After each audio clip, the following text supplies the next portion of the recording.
Isso aí, pessoal. Olha, hoje um assunto muito polêmico, né? Não tem como não ser. Eu vou tentar ser o menos falar menos possível, sem rodeios, tá? É uma situação muito melindrosa, cara. É uma situação muito complicada, muito delicada. Porque é o seguinte: o governo Lula ele baixou uma portaria onde aquele trabalho que a gente faz aos finais de semana, que pode ter um acordo entre eu e o meu empregador diretamente, né? Ele não mais existe e tem que seguir o que está pré-estabelecido na convenção coletiva, ok? Ou seja, volta para o que existia antes. Isso é um ponto importante. Isso existia antes, tá? Mas antes de eu falar um pouquinho, não esqueça, gente. Vem cá, olha. Mais importante, inscreva-se no nosso canal aqui, dá seu curto, faça seu comentário. Acho que é importante pra caramba também quando a gente tem esse comentário e os feedbacks aqui. E o mais importante também, olha, dá um pulinho lá no patrocinador do nosso canal, nos patrocinadores do nosso canal, o lobobrancovip.com, né? vistalobobranco.com.br. Cara, as camisas top eu estou usando aqui, ó, uma coleção especial que eles mandaram para mim, fio egípcio. E lâminas.com para você que tem barbearia aí, ok? A gente precisa do dinheiro para poder sustentar o canal e vocês vão lá e dão um apoio para os caras lá, tá legal? Gente, é o seguinte, eu esperei muito para poder fazer esse vídeo, porque eu preciso de levar sobre duas óticas, algumas óticas. Primeira ótica, sobre a ótica do trabalhador, tá? Sobre a ótica do trabalhador. Ou seja, sob a ótica do trabalhador, e eu vi mas muitos trabalhadores reclamando que trabalham aos finais de semana. E a gente entende. Acho que criou-se, né, no nosso país, desde a década que a gente vem de 60, 70 em diante, que o final de semana é algo meio que sagrado.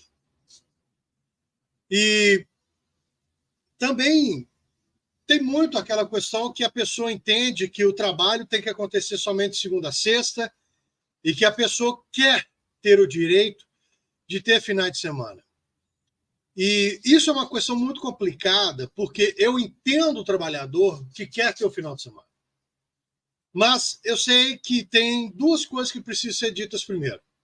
Me desculpa se você é um trabalhador que está nessa situação e vai se sentir ofendido. Ok?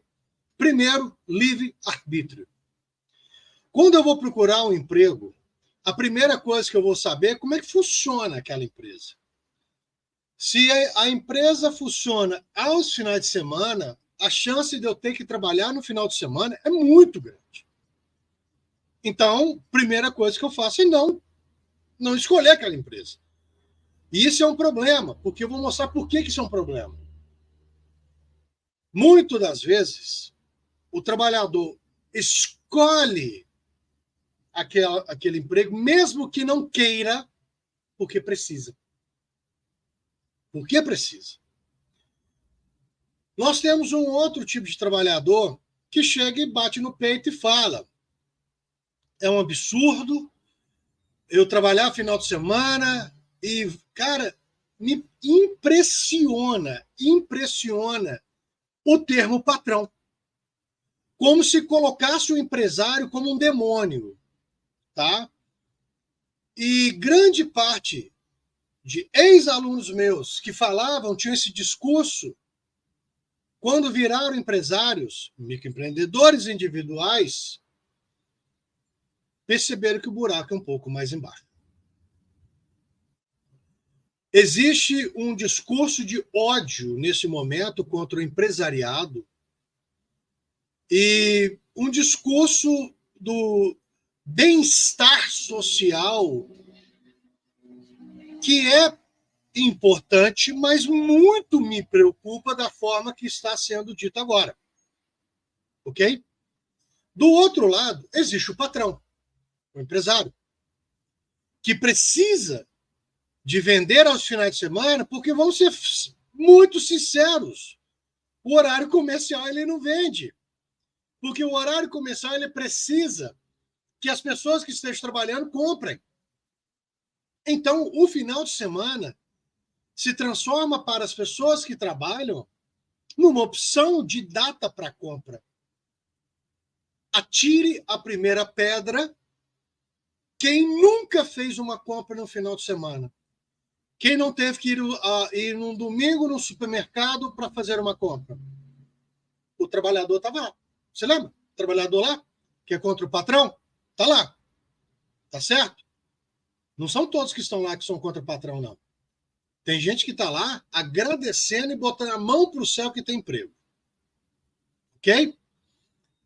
O que acontece agora? O governo vai lá e não, tem que parar com isso, é um absurdo. Um absurdo é o governo que precisa de arrecadação matar a arrecadação. Deixa a pergunta para vocês aqui agora. Tá? Você vai sair na hora do seu almoço, vai deixar de almoçar para fazer a compra que fazia no final de semana? E se a classe médica também começar a decidir, pela convenção coletiva, que não tem mais atendimento aos finais de semana? E se dentro do seu condomínio, sabe aquele zelador, a faxineira que trabalha no final de semana mantendo o seu condomínio limpo, se a convenção coletiva deles também começar a falar que final de semana e feriado também não vão trabalhar mais. Ah, tá. Uhum. Pimenta nos olhos dos outros é colírio, né, meu irmão? Pois é. Agora, para não delongar mais, vamos ver as consequências que isso pode acontecer.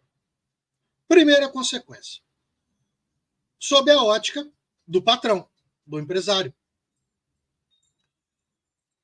O patrão vai começar a olhar as lojas que têm rentabilidade, tem outras lojas que têm uma rentabilidade muito bruta no exercício do final de semana, de feriados, e vai falar o seguinte, essa não funciona, não está me dando lucro, fecha.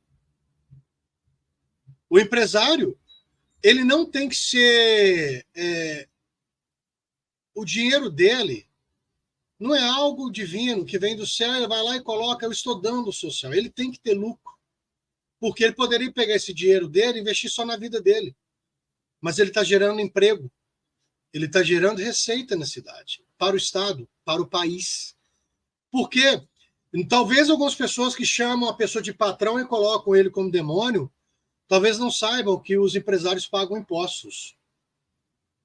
Inclusive, a previdência que te garante a sua aposentadoria é sustentada pelas leis trabalhistas que são pagas pela empresa, não é o governo. Olha só para você ver o que o governo acabou de fazer com o fundo de garantia de vocês. Olha só para vocês verem. O governo faz nada, gente. O governo é um câncer que existe na vida de todo mundo. Desculpa, essa é a verdade. Segundo ato que pode acontecer. Sabe, o empresário vai começar a falar o seguinte, cara, vamos pegar essa loja aqui, vamos automatizar ela, vamos fechar ela, vamos transformar ela no depósito. Vamos trabalhar com e-commerce. Eu trabalho com empresas terceirizadas para entrega. Eu vou terceirizar contrato de PJ. Aí o cara que era empregado fala, não, eu trabalho para você, que você é dono da minha própria empresa. Vai virar PJ, pessoa jurídica, vai deixar de ter todos os benefícios sociais e previdenciários e vai começar a trabalhar mais do que 8 horas por dia, trabalhando até 12, 14, porque ele vai perceber que o tanto que ele trabalha, às vezes, não é o suficiente para sustentar a empresa que ele criou. Tá? Ou seja, absurdo. E aí o que vai acontecer? Aquele tanto de gente que fala, eu quero final de semana, porque eu odeio o patrão, odeio trabalhar final de semana, ele vai ter finais de semana livres. Oba! E durante a semana inteira livre. Porque passam de contratados, explorados, para demitidos.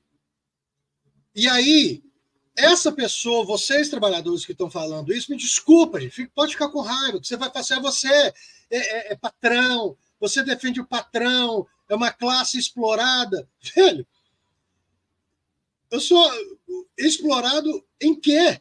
Eu tenho o meu livre-arbítrio de chegar para o meu patrão e me entregar a carta de demissão amanhã. Mas eu dou graças a Deus que eu trabalho. Hoje, sábado, gravando sábado, eu tenho aula. Daqui a pouco vou dar aula. Ah, mas é absurdo que eu poderia estar tomando cerveja nessa hora. Pede demissão. Vai embora. Aqui em casa, as coisas que eu constituí porque eu trabalhei. É uma troca. Eu entrego o meu trabalho em troca de dinheiro. Qual o problema disso? Se eu não quisesse, eu trabalhar por minha conta. Eu conheço pessoas que ganhavam muito mais dinheiro trabalhando por conta, chegaram no ponto, optaram trabalhar, ser explorados pelo patrão. Ok? Por fim, essas pessoas que serão demitidas vão ficar num certo momento felizes, né? Pá, arregacei, patrão quebrou, a empresa quebrou, que tem essa coisa idiota no nosso país, das pessoas comemorarem empresas que fecharem, quebrarem. E o que acontece? Não vão arrumar emprego. Sabe por quê? Aí vocês vão começar a entender o porquê que a inteligência artificial está entrando com força. Porque o comércio eletrônico está crescendo. Uma loja que funcionaria com 10, 12 funcionários, com ele roda e faz venda para todo o Brasil. E aí? E os 11 que foram demitidos? Vão celebrar até quando? Até o boleto virar inspiração e motivação? Porque eu brinco sempre com meus alunos. Quando vocês estiverem desmotivados, motivem-se sempre com os boletos. Aí o pessoal pergunta, por que, Leandro? Porque os boletos sempre vencem. Sempre vencem. E diferentemente do que o governo vem falando, eu estou falando isso há anos. Quem pega isso aqui em todas as minhas entrevistas, aquela questão toda, o Brasil está numa recessão técnica há mais de 15 anos. Desde quando o real foi implantado, nós tivemos uma perda significativa na nossa renda. Nós temos uma inflação mentirosa, um país que não cresce. E você está brigando com seu patrão e pedindo para ele se ferrar. Se ferra ele, se ferram vocês e se ferra o Brasil. Parabéns para esses políticos cabeça de caca, tem que tomar as palavras aqui, que não conseguem. Parece que os caras conseguem, a cada ano os políticos estão se tornando cada vez mais idiotas. É só decisão idiota. E o pior de tudo, quem sofre é o país. Quem sofre depois é o trabalhador, porque esse aí não vai ter dinheiro para pagar nada. Fica a dica. Então, embora. Tchau.